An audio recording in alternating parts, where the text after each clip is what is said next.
Olá, meus irmãos e irmãs, aqui é o evangelista Daniel Nepomuceno, professor do CETEFA Básico de Teologia.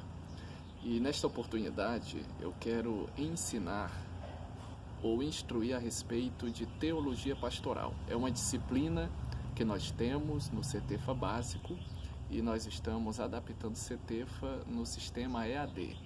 Para os alunos que precisam fazer essa matéria, porém não tem como estar na aula durante os 4 sábados no mês, ou então são casos de alunos que já têm a maior parte das matérias e desejam fazer apenas essa, de teologia pastoral. Então este é o momento para você se aperfeiçoar no conhecimento. Então vamos lá. O que é teologia pastoral? A teologia pastoral é a ciência pastoral, ou seja, é uma matéria que trata sobre o ministério do pastor. E esse ministério pastoral, ele visa a edificação da igreja. E é óbvio que para que haja esse ministério pastoral, é necessário ter o rebanho de ovelhas, porque só existe o ofício, o cargo e o ministério de pastor quando há o rebanho de ovelhas. Então aqui a gente entra no segundo tópico da apostila. O primeiro é o que é a teologia pastoral, é a teologia que estuda a obra do pastor. O segundo tópico está relacionado à igreja, ou seja, o rebanho em que o pastor deve cuidar. E segundo a apostila, a igreja ela é retratada, segundo a Bíblia, em 3 figuras de linguagens, ou seja, existem 3 figuras que representam a igreja na Bíblia. E a primeira figura é a figura do edifício, a segunda figura é a figura da noiva, e a terceira figura é a figura do corpo, edifício, noiva e corpo. Essas 3 figuras representam a igreja. O edifício, porque da mesma forma, quando se constrói um edifício, é necessário todo cuidado para que algo não seja feito errado, e assim também acontece na edificação da igreja, que é preciso edificá-la com sabedoria e cuidado.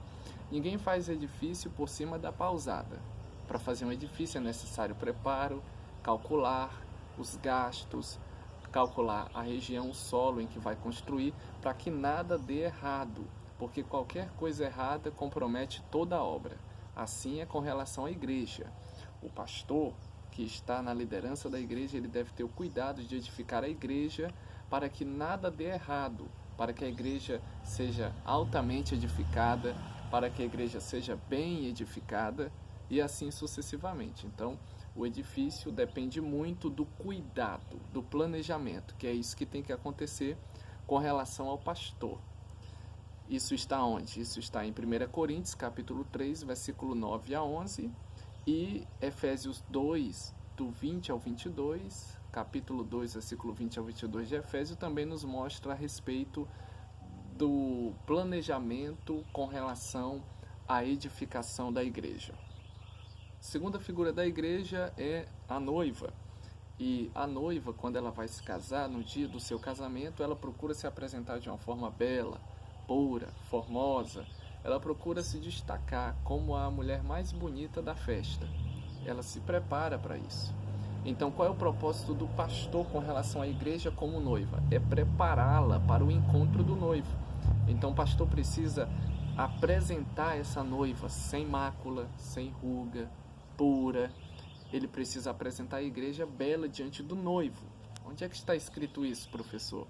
Efésios capítulo 5, versículo 26 a seguir, e também Apocalipse capítulo 19, versículo 7 a 8. E a terceira figura da igreja é a igreja como um corpo. A igreja é igual ao corpo humano. O corpo humano é formado de órgãos, de membros, e cada membro tem a sua finalidade. As mãos têm as suas finalidades, os pés têm as suas finalidades, o ouvido tem a sua finalidade, os olhos têm a sua finalidade, ou seja, cada membro desse corpo é importante para a circulação e a locomoção desse corpo.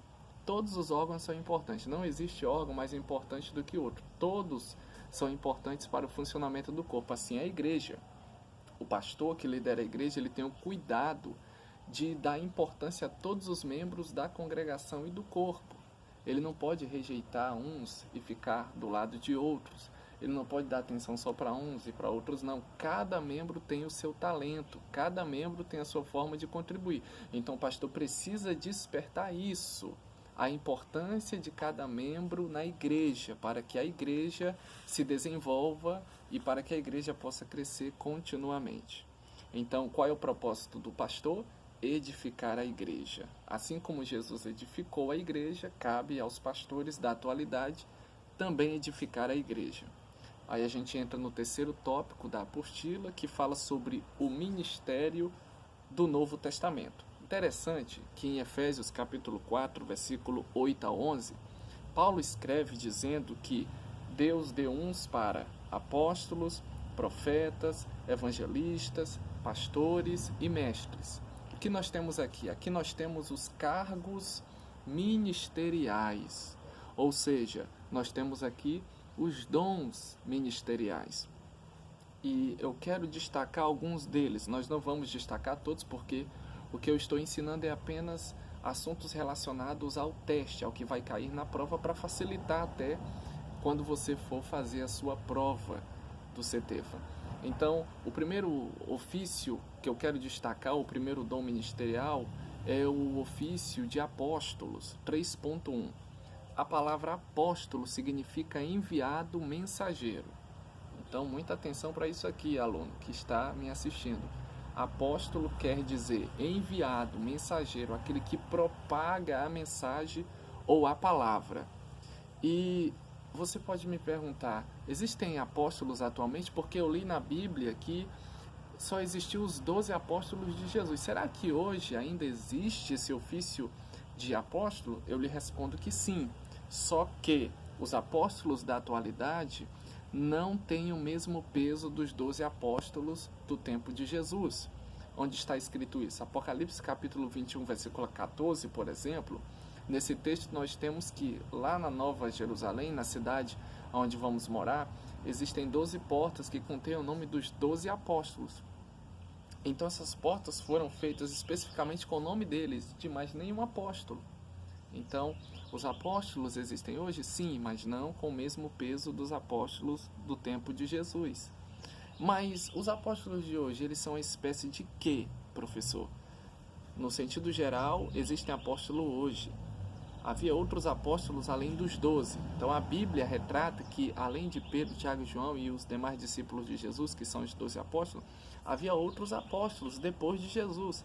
Atos capítulo 14, versículo 14 diz que Paulo era apóstolo, Barnabé era apóstolo, Gálatas 1,19 relata que Paulo era apóstolo, então, e Tiago, irmão de Jesus, também era apóstolo. Então você vê que outros apóstolos surgiram no decorrer do tempo.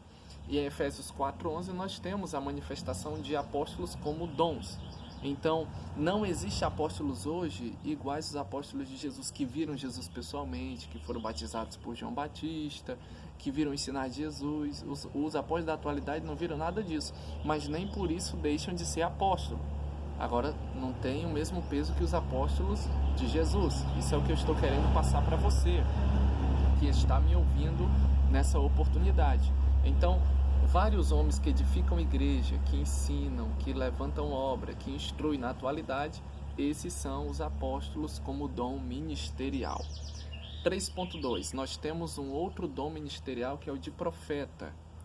E o que é o profeta? O profeta é aquele que profetiza. E o que é profetizar?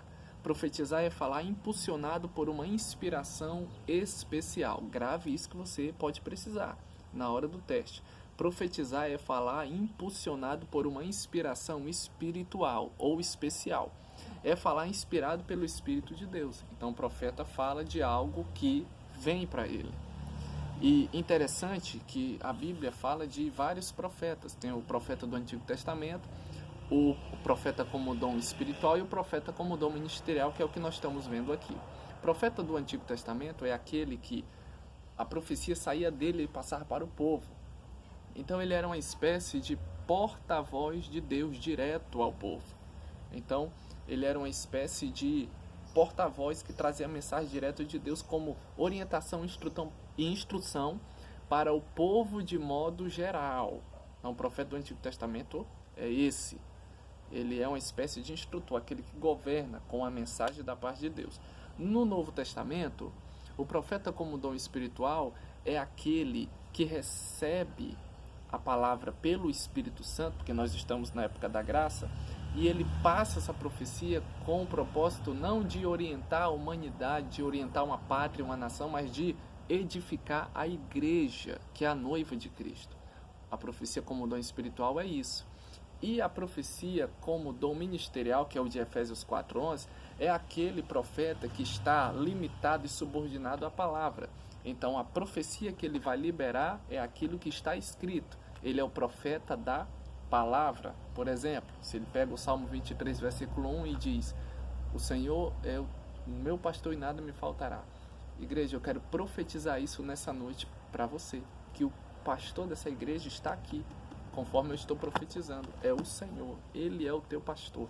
E se Ele é o teu pastor, eu quero profetizar aqui, com base na palavra, que não vai faltar nada. Então é o profeta da palavra. Esse é o profeta como dom ministerial. Então, outra coisa que eu quero destacar aqui é que o profeta do Novo Testamento, ele difere do profeta do Antigo Testamento, porque a palavra de Deus vem para ele e não saindo dele. No Antigo Testamento a palavra sai do profeta, porque já existia dentro dele. Mas no Novo Testamento a palavra, ela vem para ele, desce do céu e ele despeja para o povo, para a igreja dos dias atuais. Então grave bem isso. O profeta do Novo Testamento é diferente do profeta do Antigo Testamento, em que a palavra de Deus vem para ele e não saindo dele. Aí nós temos outros dons, como evangelista, pastor, mestre e outros ministérios. Aí entramos no quarto tópico, que é o ministro evangélico. Aí nós temos os dois aspectos da chamada, que é a chamada universal, todos são chamados, e a chamada específica, que é com relação à vocação. Uns são chamados para pregar, outros para profetizar, outros para pastorear e assim sucessivamente. Entramos no quinto tópico, a preparação do ministro. Como ser um ministro de sucesso? Tem um preparo. Quais são as marcas de um ministro? 5.1. O novo nascimento.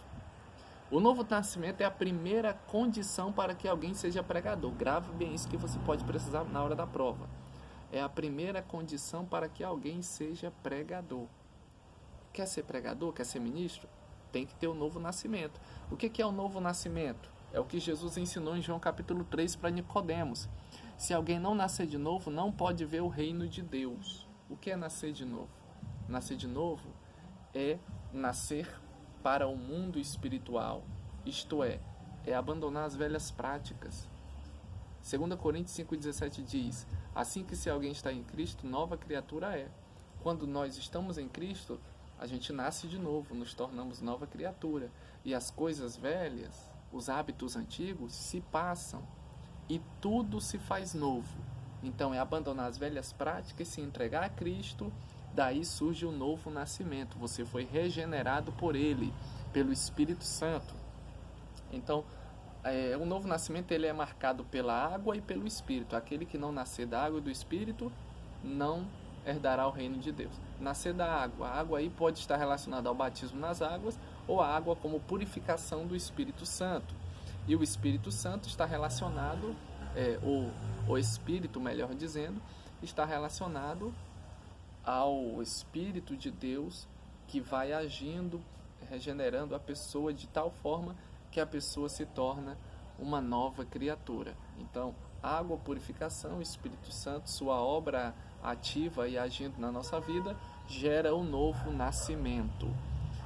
Então, para você ser um ministro, tem que nascer de novo. Não pode ter os hábitos antigos, os hábitos que você fazia quando você era do mundo. Abandone isso e então você será um ministro de excelência.